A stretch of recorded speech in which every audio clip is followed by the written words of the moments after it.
안녕하십니까. 닥터 트루스의 권현철입니다. 부정맥에는 맥박이 빠른 빈맥, 느린 서맥, 그리고 뇌졸중, 중풍의 위험이 증가하는 심방세동 등 여러 가지가 있지만 사실 가장 흔한 부정맥은 심장 조기수축입니다. 심실조기수축, 심방조기수축 이런 조기수축이 가장 많은데 건강진단하시면은 심전도에서 흔히 발견됩니다. 또는 가슴이 두근거려서 병원에 가시면은 또 가장 많이 받는 진단이기도 하고요. 그래도 부정맥이니까 심장이 갑자기 멎지는 않을까 걱정하시는 분이 많으신데 오늘 저희 순항민외과 부정맥팀 박경민 교수님을 모시고 심장 조기 수축에 대해서 알아보겠습니다. 박경민 교수님. 네, 감사합니다. 네, 감사합니다. 먼저 이제 심장 조기 수축에 대해서 설명을 부탁드립니다. 뭐 어떤 현상을 말씀하시는 거죠? 그 조기 수축이라는 거는 그 말씀 그대로 일찍 뛰는 거죠. 일찍. 예. 그 심장 박동이 일찍 뛴다. 근데 거기에는 심방에서 일찍 뛰느냐, 심실에서 일찍 뛰느냐에 따라서 심방 조기 수축, 심실 조기 수축 이렇게 두 가지 종류가 있습니다. 그러니까 맥박이 일정하게 딱딱딱 뛰어야 되는데 딱딱 따닥 네. 또 뛰었다가 딱딱 따닥 그렇게 되는 거죠, 그죠? 네. 이 조기 수축이 있으면은 왜 가슴이 두근거려요? 일단은 두근거리는 거는 조기 수축 때문에 두근거리는 게 아니라 조기 수축 다음에 하는 박동이 조기 수축으로 인해서 제대로 그 순환을 시켜주지 못했던 피가 남아있던 피가 다음에 내려오는 피하고 섞이다 보니까 다음 박동이 세지는 거죠. 그러니까 맥이 빠지는 느낌도 있지만 박동이 한번 덜커당하고 느껴지는 것이 조기 수축 때문에 그 다음 박동이 세게 느껴진다 이렇게 생각하시면 됩니다. 조기 수축을 하면은 한 번을 이제 원래 이 간격에서 조기 수축하면 간격이 빠지니까 그 다음에 간격이 길어서 이렇게 두근두근 쾅 그죠? 그때 증세가 일어나는 거죠, 그죠? 이런 조기 수축은 위험한가요? 대부분은 위험하지 않습니다. 대부분은. 그래서 보통 이 조기 수축은 건강한 정상 성인의 40%가 가지고 있습니다. 40%. 그럼 조기 수축에는 이게 심방 조기 수축이 있고 심실 조기 수축이 있고 그게 아마 조기 수축이 시작하는 위치 때문에 그러는 것 같은데 두 개가 뭐 위험하거나 뭐 중요성 이런 게 좀 차이가 있나요? 사실 심방 조기 수축은 어떻게 보면 심방세동하고 관련돼 있다고 생각하시면 될 것 같고요.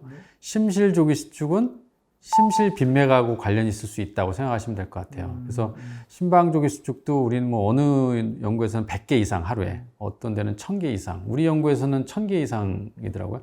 1000개 이상 계속 규칙적으로 나오는 분들은 아주 심방세동으로 가는 확률이 높더라 이런 것처럼 이 심방 조기 수축이 그냥 무시할 것이 아니라 너무 많이 나온다. 그러면 나중에 심방세동으로 넘어가지 않나 이런 것도 좀 봐줘야 되고요. 심실 조기 수축은 심실 조기 수축 하나로만 뭐 나오면은 다행인데 우리가 이게 연속적으로 3개 이상 나오는 거를 비지속성 심실 빈맥이라고 그러거든요. 30초 이상 나오면 지속성이라고 하는데 그것도 하나의 그 나중에 돌연사하는 위험 인자가 될 수 있어요.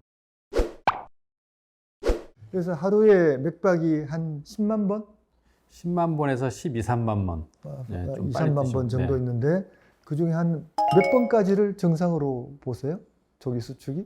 사실 뭐 그거는 정상이다 아니라 이렇게 어떤 조기 수축에 따라 틀리긴 한데 그냥 양성 조기 수축이다 뭐 예를 들면 생명에 지장이 없는 조기 수축이다 했을 경우에는 하루 동안의 빈도가 굉장히 중요하거든요. 우리가 이제 기준을 15,000개 이렇게 잡은 거예요. 하루에 15,000개? 네네네. 그건 15% 정도 되죠. 15%? 네, 그 정도 이상을 꾸준히 나오는 사람을 봤더니 심장이 그거로 해서 점점 커지고 심장 기능이 떨어진다는 거예요. 우리가 그 기준을 15,000개 이상씩 계속 나오는 분들은 떨어질 가능성이 높다. 이렇게 이제 기준을. 그럼 이 조기 수축이 대개는 괜찮지만 위험하다는 게 숫자가 많으면은 심장 기능이 나빠질 수 있고 또 뭐 숫자가 적으면은 그런 문제가 없어요? 그러니까 조기 수축이라는 게 뭐냐면 결국은 심장의 기질적인 병변이 없이 나오는 조기 수축일 때는 빈도가 중요하다는 거고요. 만약 기질적인 병변, 무슨 판막이든지 관상동맥이라든지 아니면 그냥 확장성 심근증이든지 이런 심근증이 있는 사람들한테 나오는 조기 수축은 그 자체로서 어떤 심장 질환이 있지 않을까 우리가 한번 예측은 해볼 수 있습니다.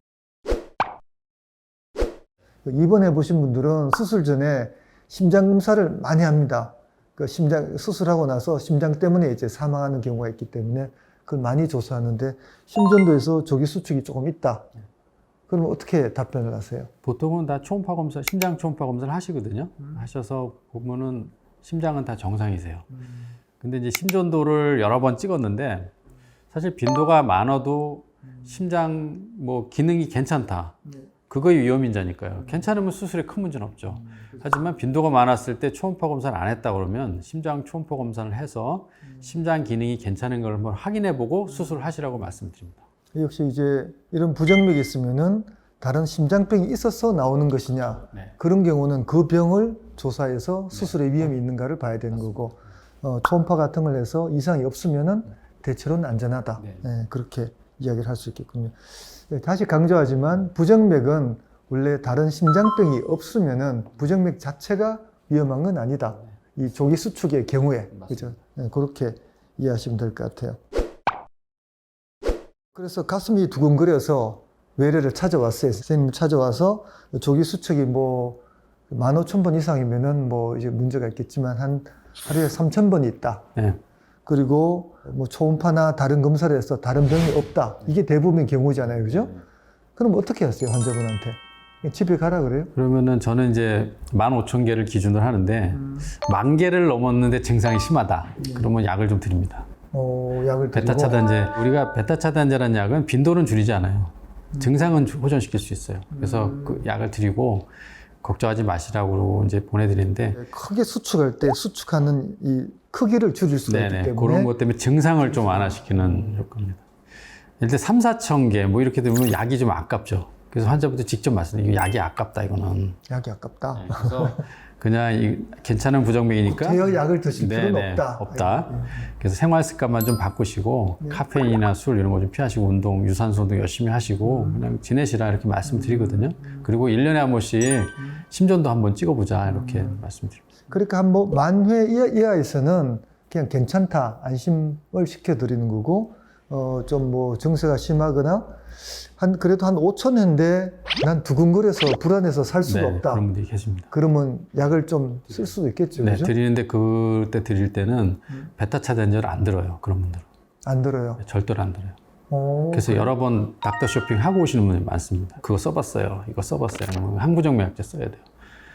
결국은 그걸 없게 해드리고 좀 마음이 아니시면 편하게 해드린 다음에 생활 습관을 바꾸라고 말씀드리고 안정제 쓰는 경우도 있어요. 그러면 있죠.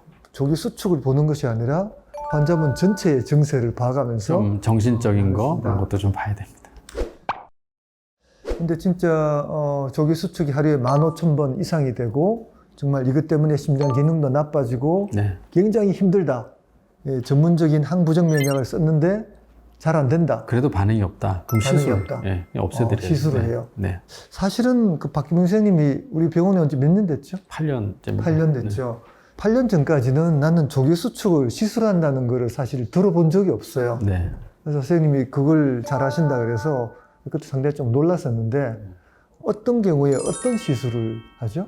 결국 약으로 안 되는 분들은 약을 뭐 어떻게 할 수가 없잖아요. 이거는 그분들은 없애드리고 약을 끊는 게 맞다고 생각합니다. 여기 영상을 가지고 오셨는데 좀 설명을 해 주시죠. 네, 이 사진은 지금 시술하는 장면을 전기생리학 검사실에서 보여드린 거고요. 이 움직이는 영상은 이제 초음파로 우리가 부정맥 시술 고주파로 심장 근육을 태울 때 이렇게 하얗게 변하는 거.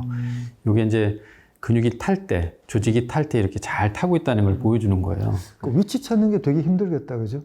그게 이제 저희 노하우죠. 네. 그래서 위에 이제 요거는 심실 조기 수축이 이렇게 나오다가 이 바로 어블레이션 온 시술 시작하자마자 안 나오잖아요. 그렇네요. 좀 드라마틱한 면이 있어요. 네, 예. 드라마틱하죠. 그럼 시술이 되는 환자들은 어떻게 정하세요? 뭐 아까 말씀하신 개수만으로 정하세요? 어떻게 정하세요? 일단은 아까 말씀드렸듯이 개수가 제일 중요하고요. 왜냐면 보험 기준을 맞춰야 되기 때문에 이 나라에서 보험을 안 해주면 이게 돈을 받을 수가 없습니다. 그래서 약을 쓰고 2달 이상 쓴 상태에서 24시간 심전도 체크해서 15% 이상 유지가 되어주면 시술할 수 있는 이제 조건은 되는 거고요. 또 한 가지는 증상. 다 하진 않고요. 사실은 증상이 없는 환자들은 해도 뭐 이게 했는지 안 했는지 알 수가 없잖아요. 그래서 이 환자가 증상이 있어야 돼요. 이것 때문에 뭐 어지럽다든지 피곤하다든지 두근거림이 있다든지 그런 게 있어야 되고, 또 하나는 이것 때문에 심장 기능이 떨어져 있다. 그럴 땐 반드시 해줘야겠죠. 예. 많이 하세요, 이걸? 1년에 한 몇 명 1년에 정도? 한 100에서 150명 정도. 아, 진짜요? 네. 아까 말씀드렸지만 8년 전까지는 이런 시술이 있다는 자체도 몰랐어요. 그럼 네. 우리나라에서는 상당히 좀 파이오니어적인 역할을 하고 계신다고 본인 입으로는 말을 못하겠지만, 예, 그게 사실인 것 같습니다. 그래서 요약을 하면은 조기 수축이 있는 심전도에서 조기 수축이 있다라고 말씀을 들으신 대부분의 환자는 별 문제가 없습니다.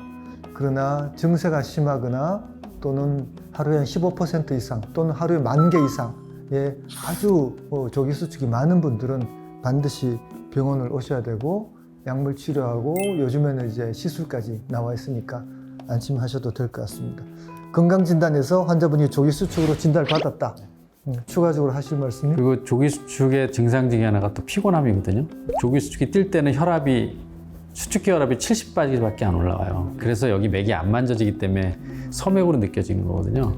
하루가 하나 걸러 한 번씩 나오는 분들은 이제 굉장히 혈압이 낮죠. 맥박이 2분의 1로 떨어진 거나 그쵸. 마찬가지죠. 그죠? 그래서 피곤하고 그러면은 뭐가 피곤해? 뭐 이렇게 하고 그냥 넘기시는 분들이 나중에 병원 오시다 보면은 하나 걸러 한 번씩 막 2단맥으로 나오는 분이 많거든요. 그래서 이런 부정맥이 있을 때 무조건 뭐 이건 괜찮다. 저는 이렇게 말씀드리진 않는데 증상 자체가 있으신 분들은 이 부정맥하고 연관되어 있을 가능성이 증상이 없는 분보다는 많거든요. 그래서 그럴 때는 무시하지 말고 한번 병원에 오셔서 상담을 받아보시는 걸 추천드립니다. 예, 같이 해주셔서 감사드리고요. 질문이 많으실 텐데 댓글로 남겨주시면은 여기 있는 박정민 교수님이 잘 답변해 주실 것 같습니다. 예, 감사합니다. 여기까지 하겠습니다. 감사합니다.